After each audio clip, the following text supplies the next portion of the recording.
So on today's episode, we're going to be making a ripple wall, not a complete ripple wall, but it's going to have ripples all across. Here I have a 4x8 foot sheet of sanded plywood, and pretty much first things first, I'm going to cut this down to size and then start making my ripples. So first things first, this ripple wall specifically is going to be 40 inches wide by 7 feet tall. So I'm going to rip off a foot. All right, just gonna make my marks.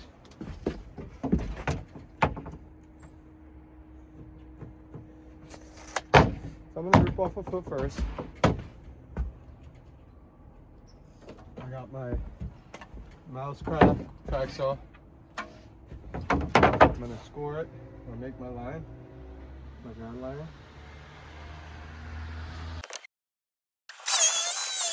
Check it out. Simple. Boom. Took a foot off of that. So I'm taking 8 inches. Boom.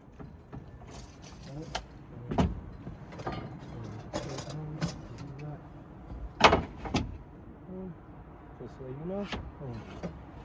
And this other piece is going to be taken off. Okay. Now, is I'm not going to use my track saw. I'll cut that off later, but I'm going to measure half, right? So when I want to make my arch, I need to get half of 40, right? Find that center point, which is 20, and then so I get 20 right across, 20 down, and I'm going to do 20 and an eighth just to make sure that, right, I give space for the blade that's going to be cutting it. All right, I'll do 20 and an eighth down here too. And then, right, just want to make my lines. That way I know. Boom.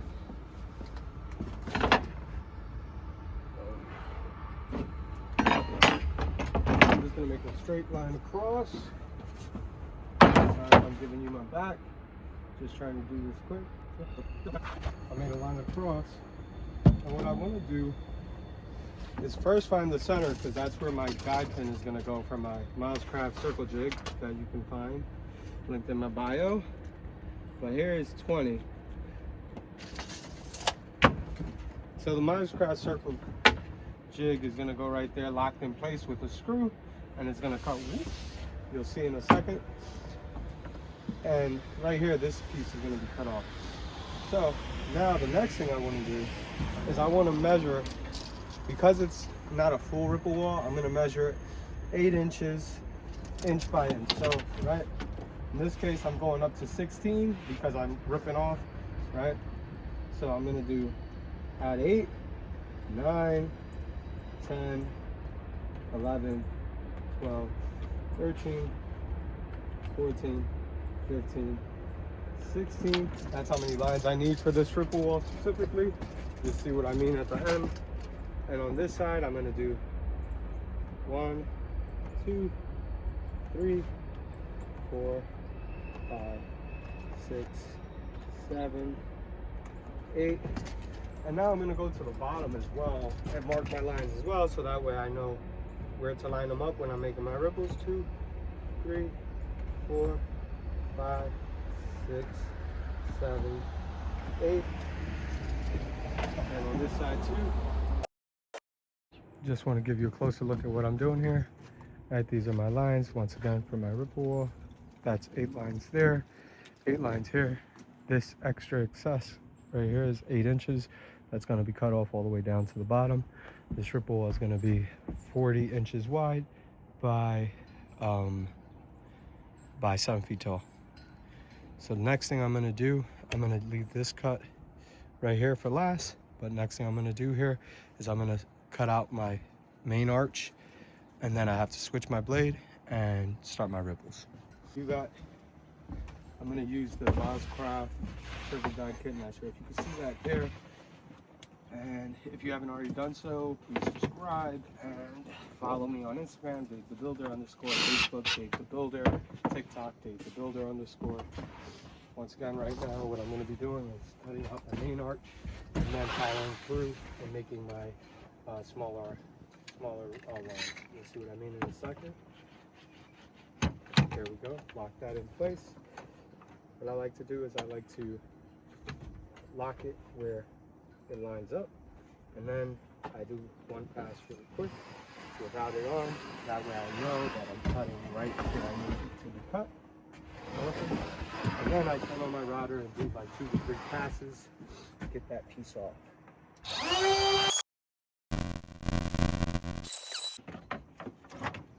Take this bit off, put the right bit on. So now I'm going to be adding my other bit that I'm going to be making the ripple walls with. This is a Freud Mana tool, sorry, 1/2-inch bit, 1/2-inch quarter. And when you find this, it's linked in my bio. I was told to cut off a piece of the tip to make really good ripples. So that's what I already did, but I'm just putting it on. I'm gonna get started soon. So you don't need, but I highly recommend a plunge router because you can lock the depth. So what I do is, let me bring the camera closer. So this is the bottom of my router, right? Let me try to get it focused. There we go, that's better. So what I try to do is I try to see how deep I want the cut to be. So I like it when you're using 1/2-inch plywood where the tip goes about halfway down. And once again, I lock it in place on my plunge base router so that way I don't have to figure out like, ooh, is it too close? This I might actually have to go down a little bit further, but let me show you. Pull it out. Like right about there.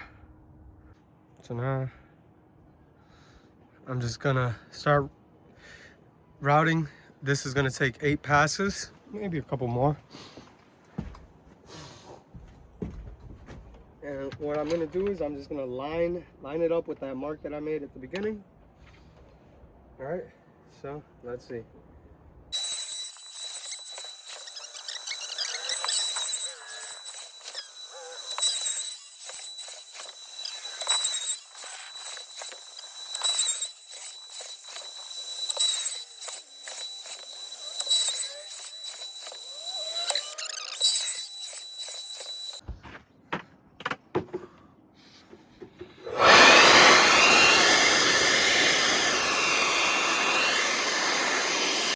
Now I'm still gonna have to do some sanding. Check it out, like if you look really close, see that? But the sanding will get rid of most of that, and then once it's painted, you won't even notice that. So next thing is the straight lines going down. It's 8 on each side. That does take a while, but I'll show you guys how to do that too. But I highly recommend Milescraft Circle Guide Kit, especially if you're gonna be making backdrops. It just makes your life easier. I know some people make jigs, that's fine too, but this thing costs, I don't know exactly how much, but I'm telling you, you'll get your money's back and your money's worth and less headache right away. Because it's just so, I don't know, I love it. I can't say enough about it. All right, so I switched out my router blade and I set my depth. I'll show you how. I got this off of Etsy, I believe, this base plate. It doesn't come, this isn't the original one, but for me it's just easier to make cuts along a guide. But check it out.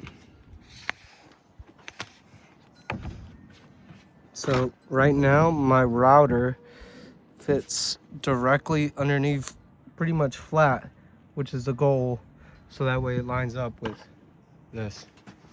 There's a trick to this, right? When you're working on the left side of the board, I would definitely recommend, number 1, on the strip, but number 2, when you're on the left side, go up, down, and when you're on the right side, flip like this, I would go down, up.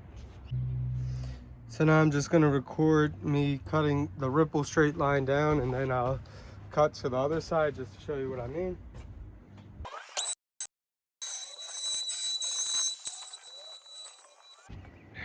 Check it out. Now I'm gonna do this side. Now when clamping down on this side, it's a bit different. And then on this side, I'm doing something similar, but now the guide is on the left side of the router. So I usually line it up here, add my clamp. All right, now that the clamp is there, it's lined up, I line it up on the bottom. All right, boom.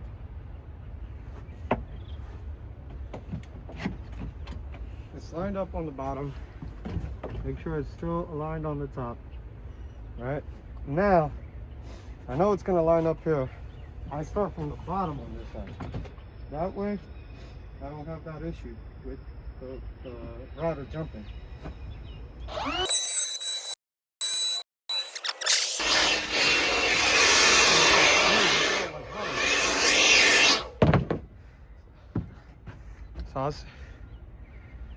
So I'll stop it here and then I'll show you once it's done how to attach the leg. All right, so check it out. This is the finished ripple wall. Well, it's not finished, it needs to get sanded, right? This is normal, tear out, tear out, tear out, tear out, tear out. But, right, it's not a full ripple wall, but that's what the client wanted. I'll fix all the imperfections. Now I'm gonna just attach the legs and then sand it in part 2 or in another video.